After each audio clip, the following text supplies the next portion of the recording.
길거리를 지나다니거나 아니면 공원에 가면 무슨 꽃이 특별히 많이 폈죠? 벚꽃이 저 아래쪽부터 저 서울 위쪽까지 날이 따뜻해서 한 번에 다 폈습니다. 근데 벚꽃을 보면서 제가 참 놀라는 게 뭐냐면, 겨울에는 이 벚꽃이 그냥 시커먼색으로, 그 나뭇가지도 검은색으로 아무것도 안 보였습니다. 근데 어느 순간 갑자기 흰색, 분홍색, 그 색깔을 막 자랑하면서 이 봄날에, 이 부활의 날에 벚꽃들이 한꺼번에 다 피고 있습니다. 바로 하나님께서 그 죽은 것 같은 그 나무에 새로운 생명을 주시고 더 그 꽃잎을 통해서 새로운 시작을 열어주신 것처럼, 여러분들의 삶 가운데 이 부활의 은혜와 능력이 모든 것을 새롭게 하는 그 은혜로 임할 수 있게 되기를 바랍니다. 오늘 말씀 듣는 여러분 모두에게 새로운 감격의 시작이 넘칠 수 있게 되기를 바랍니다. 자, 오늘 본문 말씀에 보면 새로운 시작이 필요한 사람들이 나오고 있습니다. 자, 오늘 본문 19절 말씀을 한번 볼까요?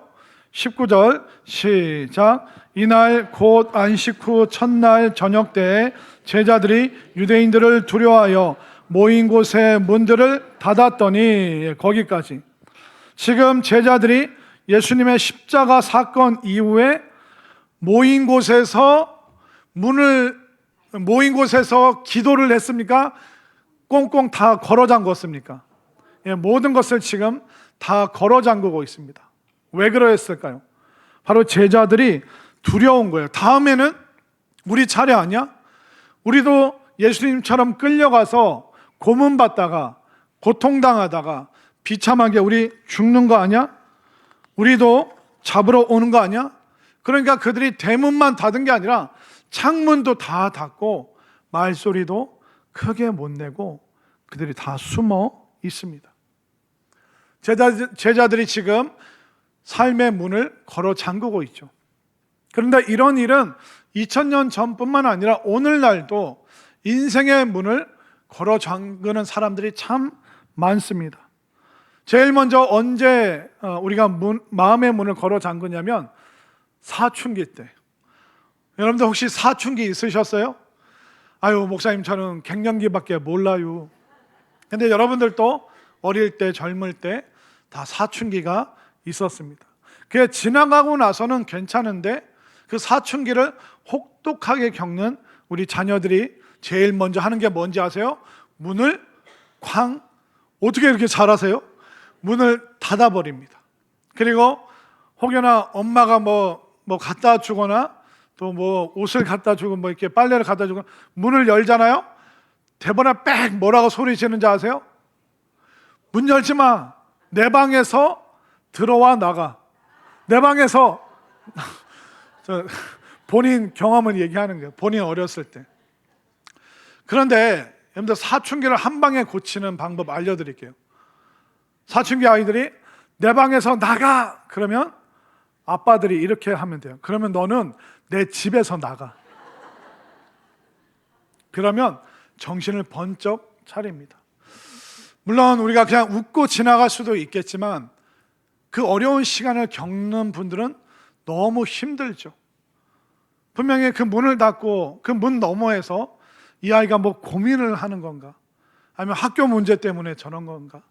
아니면 기쁨과 슬픔과 뭔가 알고 싶은데 문을 닫고 안 열어주니 그 문 너머에서 어떤 일들이 일어나는지 궁금하고 너무 답답하죠. 그러면 그 문 앞에서 부모들은 그 마음이 너무나도 초라해집니다. 큰 소리 쳤다가 더 엇나갈까 봐 또 계속 기다리자니 속이 터질 것 같아서, 그러니 그 닫힌 문 앞에서 부모들은 이렇게도 못하고 저렇게 못하고 그 초라한 모습으로 기다릴 수밖에 없는 것이죠. 그뿐만 아니라 우리가 직장 생활하면서 마음의 문을 닫고 쌀쌀하게 냉정하게 반응하는 그런 사람들도 참 많습니다. 제가 예전에 알던 어떤 집사님이, 여자 집사님인데 직장 생활을 하는데 이 여자 집사님이 나눠주는 걸 참 좋아해요. 베푸는 걸 좋아하고 사람이 다정다감해요. 그래서 그분이 이제 직장 출근하면서 아침에 보니까 과일 가게에 토마토가 너무 싱그럽더래요. 그래서 토마토 우리가 플라스틱 투명한 상자에 팔잖아요. 그래서 그거 하나 사서 탕비실에서 이게 씻어가지고 작은 컵에다 두세 개씩 넣어서 이게 그 직원들에게 이렇게 나누어 주는데, 어떤 직원이 어느 날 그 옆에 책상에 살며시 올려주니까, 아니 왜 그러세요? 왜 자꾸 나한테 이런 거 주세요? 원하는 게 있어요. 그 또 여자 직원이 그렇게 쌀쌀맞게 반응하니까 움찔해가지고 그냥 나는 다정한 표현으로, 토마토가 너무 싱그러워서 이거 나누고 싶은데 그렇게 쌀쌀맞게 냉정하게 반응하니까 본인도 그 다감한 문을 닫아버리고, 내가 다시는 나누나 봐라, 그런 마음으로 본인도 마음문이 닫혀서 목사님 어떻게 하면 좋을까요? 그래서 제가 방법을 알려드렸죠. 직원분이 그렇게 반응하는 분이 있다면 그거 다 싸가지고 교회 갖다 주세요. 저희들이 맛있게 먹고 행가래도 해드리고 막 너무 우리는 좋다고. 근데 성도님 한번 생각해 보라고. 그 여직원이 그날 아침에 부부싸움하고 왔을 수도 있지 않냐고. 그리고 때로는 아들이나 딸아이랑 언쟁을 높이다 학교 보내고 출근해야 되고, 나 밥 안 먹어 그러면서 아이가 학교 갔을 수도 있지 않겠냐고. 우리가 그 상황을 다 모르겠지만 평소에는 받다가 안 받았다면 그 사람 마음 가운데 뭔가 불편한 일이 있었구나.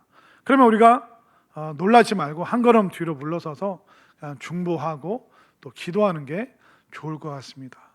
여러분들 또 뭐 직장 생활 하다 보면 어느 날은 막 웃다가, 어느 날은 막 사람 차갑게 대했다가, 또 어느 날은 또 이상하게 또 막 반기고, 그럴 수 있습니다. 이런 일들이 2000년 전에만 일어난 것이 아니라 오늘날 우리 삶 가운데 일어나고 있죠. 우리 가정 가운데도 그런 일이 있습니다. 국가 간에도 나라 간에도 그런 일이 있죠. 장벽을 세우고 문을 닫아버리는 나라들이 있죠. 중국에 유명한 게 만리장성이 있죠. 근데 만리장성이 아니라 그것은 만리장벽입니다. 벽, 성이 아니죠. 그 말은 뭐냐면 외부 사람들도 들어오지 마, 내부 사람들 나가지 마, 그런 의미가 있는 것이죠. 근데 그 전통 그대로 지금 중국이 인터넷을 못하게 하고 세상과 SNS 소통을 못하게 하고 그렇게 통제하는 것이, 그러니까 외부 사람만 거부하는 것이 아니라 내부의 사람들도 통제하는, 서로 마음의 문을 닫아버리는 그런 정책을 많이 핍니다. 북한은 어떻습니까? 38선 넘어서 북한에 있는 사람들이 탈북해서 남한으로 내려오지 못하도록 그들은 더 그 장벽을, 그 철조망을 더 높이 지금 쌓고 있습니다. 또 미국과 멕시코의 경계선에 뭐가 있을까요? 장벽이 있습니다. 가난한 나라 사람들은 부유한 나라 가서 살아보고 싶고, 부유한 사람들은 가난한 사람 못 넘어오게, 자신들의 삶에 침범하지 못하게 늘 장벽을 쌓고 있는 것이죠. 제자들이 문을 닫아 걸어 잠그고 숨어 있고 아무 말도 못하고, 그거 과거의 일이 아니라 오늘날도 여전히 우리의 가정과 우리 주변에서 일어나고 있죠. 바로 새로운 시작이 필요한 사람들이 오늘날 우리 곁에 너무나도 많이 있음을 여러분들 깨달으시길 바랍니다. 그리고 오늘 예배 올 때 부활절인데도 마음의 문이 열리지 않는 분들, 오늘 말씀 듣는 중에 마음 문이 활짝 열리고 인생의 문이, 우리 가족들, 자녀들의 문이 활짝 열릴 수 있게 되기를 바랍니다. 그러면 어떻게 우리가 새로운 시작을 할 수 있는가? 그것은 만남을 통해서 누구를 만나야 되는가? 예수님을 만날 때 우리가 새로운 시작을 할 수 있습니다. 자, 19절 말씀을 다시 한번 볼까요? 19절 시작. 이날 안식 후 첫날 저녁 때 제자들이 유대인들을 두려워하여 모인 곳의 문들을 닫았더니 예수께서 오사 가운데 서서 이르시되 너희에게 평강이 있을지어다. 아멘이죠. 예수님이 찾아오셨습니다. 근데 예수님이 어떤 사람들 찾아오셨냐면 비관적인 사람들, 절망적인 이야기를 하는 사람들, 두려워하는 사람들, 낙담한 사람들, 비겁한 사람들. 우리는 부정적인 사람, 낙심하는 사람, 절망적인 표현하는 사람, 그런 사람들 만나고 싶어 하지 않아요. 왜? 내 마음의 에너지를 깎아먹기 때문에. 근데 예수님은 기꺼이 우리가 만나고 싶어 하지 않는 그 사람들 가운데 지금 오셨습니다. 그 사람들 마음속에 지금 예수님이 친히 찾아오고 계시는 것이죠. 이 예수님께서 제자들뿐만 아니라 오늘 우리에게도 우리 가정 가운데 내 마음 가운데 예수님께서 찾아오심을 믿으시기를 바랍니다. 그렇기 때문에 우리가 낙심하고 습관적으로 절망적이고 또 우리가 부정적인 얘기하고 그래도 예수님은 우리를 찾아오길 원하시기 때문에 여러분들께서 마음의 문틈을 조금만 이 시간 열어주시기를 바랍니다. 자, 예수님이 그럼 찾아오셔서 뭐라고 말씀하십니까? 19절 맨 끝에 너희들 왜 그러고 있느냐라고 하셨어요? 뭐라고 하셨어요? 너희에게 평강이 있을지어다. 근데 이 평강이라는 표현은 샬롬이라는 표현과 다릅니다. 샬롬이 평강, 평안, 평화라는 뜻이 있어요. 그런데 예수님께서는 오늘 본문에서 샬롬이라 말씀하시지 않고 에이레네라는 다른 단어를 사용하십니다. 샬롬은 뭐냐면 기원하는 거예요. 평화가 있기를 바랍니다. 평화가 넘치게 되시기를 원합니다. 기원하는 약간 수동적인 평화를 말하는 거예요. 근데 에이레네는 평강이 있을지어다. 없었던 평강이 생길지어다. 평강이 너희들 마음속에 심어질지어다. 그러니까 없었던 것에서 새롭게 만들어 주실 때 적극적인 평강의 선포와 선언을 바로 에이레네라고 얘기하는데 예수님께서 제자들에게 오셔서 에이레네, 능동적이고 적극적이고 그 없었던 평강이 지금 너희들에게 임할지어다. 이것이 여러분들 마음 가운데도 에이레네, 이 평강이 하늘로부터 내려오게 되기를 바랍니다. 근데 예수님께서 에이레네, 없었던 평강이 생길지어다, 이 선언은요, 하나님께서 천지 창조하실 때 창세기 1장 3절에 보면 빛이 있으라 하시니 빛이 있었더라. 바로 무에서 유, 없던 것에서 있게 하셨던 하나님의 창조의 선포와 동일한 말씀을 예수님께서 선포하고 계시는 거예요. 에이레네, 없었던 그 평강이 우리 마음 가운데 생겨날 줄 믿습니다. 여러분들 마음에 지금 평강이 심겨집니다. 이것을 확신하시길 바랍니다. 그렇기 때문에 예수님께서 오셔서 근심과 염려와 뒤숭숭한 마음 가운데 있는 제자들에게 평강을 말씀하시죠. 두려움, 불안, 절망, 그들에게 평강을 말씀하고 계십니다. 오늘날 여러분들 어떻습니까?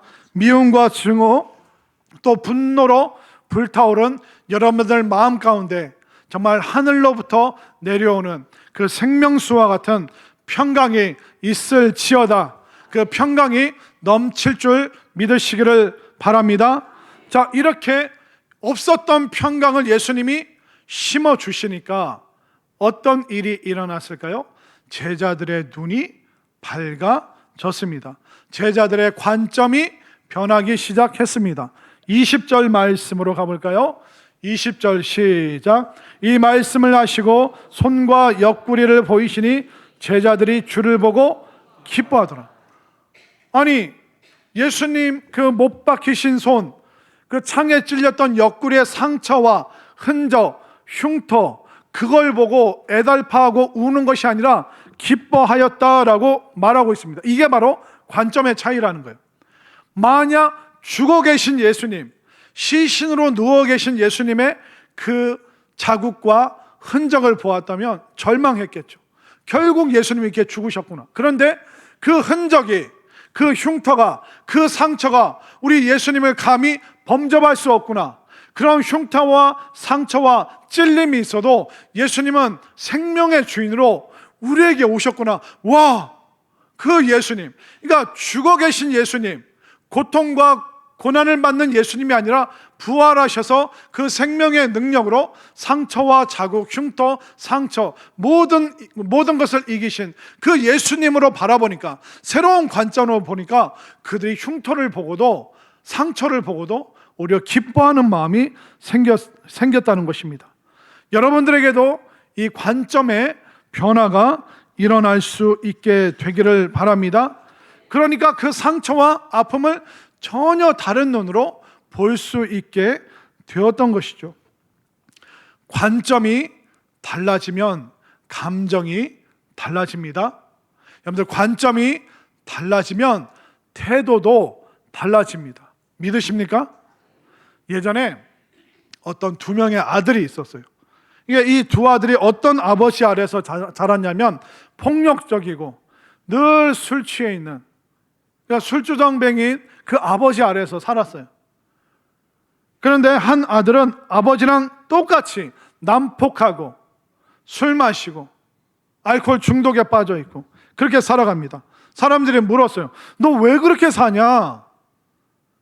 그들이 아버지랑 똑 닮은 이 아들이 그런 말을 합니다.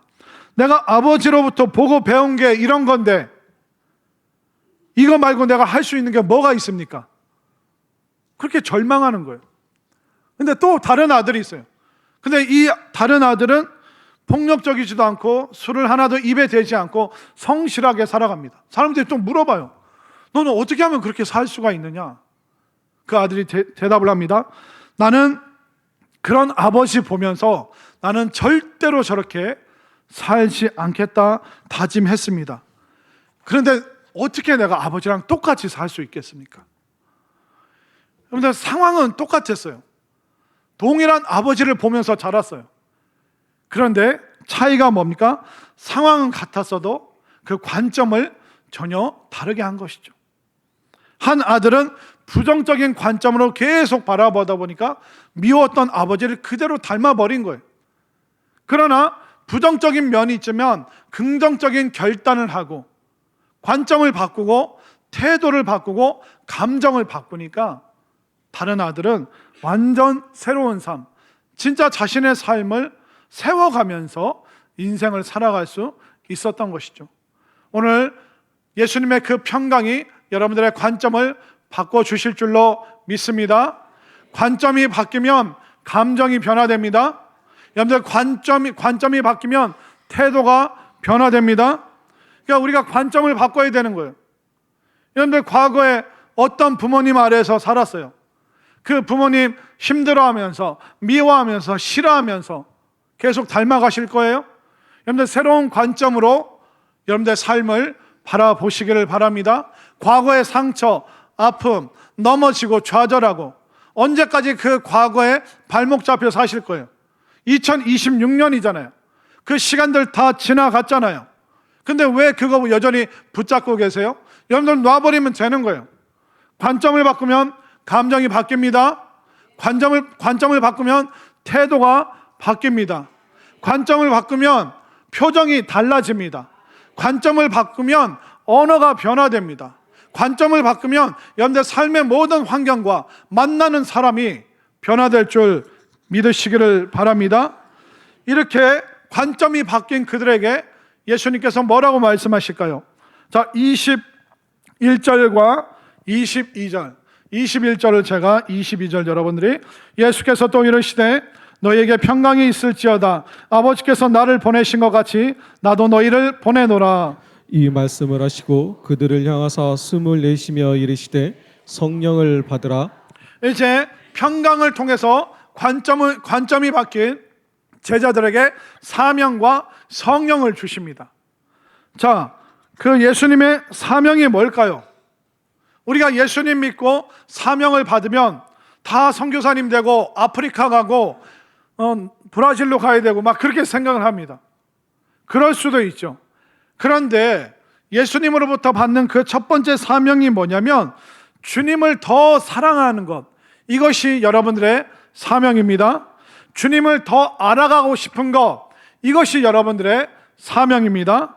주님을 더 경험하고 체험하길 원하는 것, 이것이 여러분들의 사명이 될 수 있기를 바랍니다. 그렇기 때문에 우리가 주님을 위해서 살아가지만 또한 주님과 함께 살고 싶은 것, 이것이 여러분들의 사명이 되어서 주님을 더 만나고 주님을 더 체험하는 우리 모두가 될 수 있기를 바랍니다. 또 성령을 주신다 하셨죠. 그러면 목사님, 성령 받은 게 뭡니까? 성령 받은 사람은 어떤 모습이 있습니까? 성령 받았다는 것은 내적인 증거와 외적인 증거가 있어요. 내면과 외부의 변화가 있는 것이죠. 자, 성령 받았다는 그 내적인 증거가 뭐냐면 내 자신이 한없이 부족한 죄인이라는 것을 인정하는 마음이 계속 듭니다. 성령의 내적인 증거가 없는 사람들은요, 절대로 자기 잘못을 인정 안 합니다. 내가 뭘 잘못했다고요? 나는 피해자예요. 나는 인생의 피해자예요. 부모님 때문에 나 이렇게 된 거예요. 저 사람들 때문에 나 이렇게 된 거예요. 나 잘못한 거 하나도 없어요. 여전히 이렇게 우리가 고집 부리고 있다면 성령 못 받은 거예요. 아니, 성령 받았어도 성령을 다 까먹고 은혜를 다 까먹은 사람은 절대로 인정 안 해요. 그러나 성령을 받잖아요, 은혜를 받잖아요, 그러면 인정하는 거야. 내가 이런 허물이 많구나, 이런 약점이 있구나, 내가 맨날 남 탓했는데 나도 똑같구나, 나도 다를 바가 없구나, 나도 실수하고 말 실수하고, 참 주님 어쩌면 좋습니까? 이런 나를 위해서 주님 십자가에 달리시다니, 주님 이게 웬 은혜입니까? 이게 웬 축복입니까?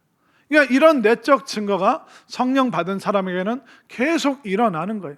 좀 잘못된 길로 갔다가도 빨리 회복하고, 잘못된 말을 했다가도 빨리 반성하고 돌이키고, 이게 내적 증거예요.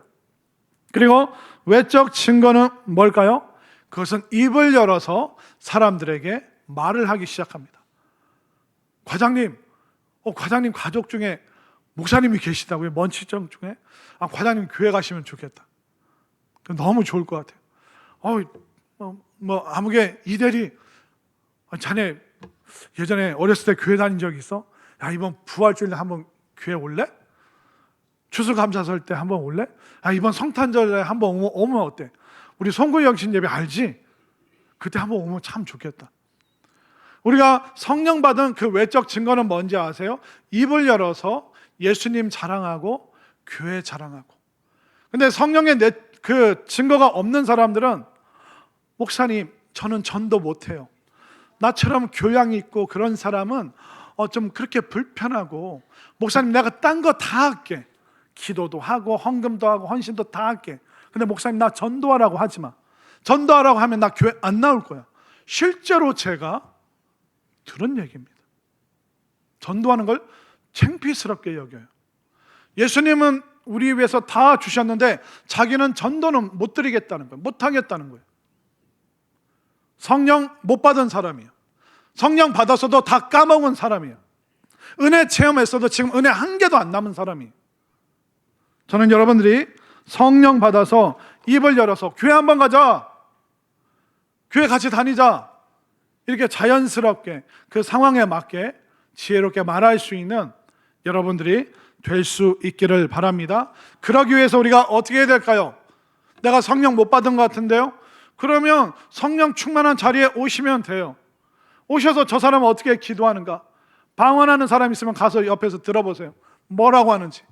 소리 외쳐서 기도하시는 분들이 있다면 그들과 가까이 지내세요.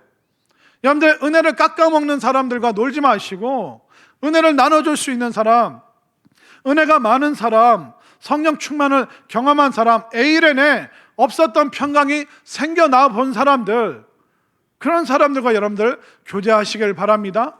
그리고 여러분들 성령 충만한 자리, 예배 자리, 또 말씀을 배우고 훈련할 수 있고 또 전도하고 기도할 수 있는 자리, 여러분들을 위해서 계속 펼쳐놓고 있습니다.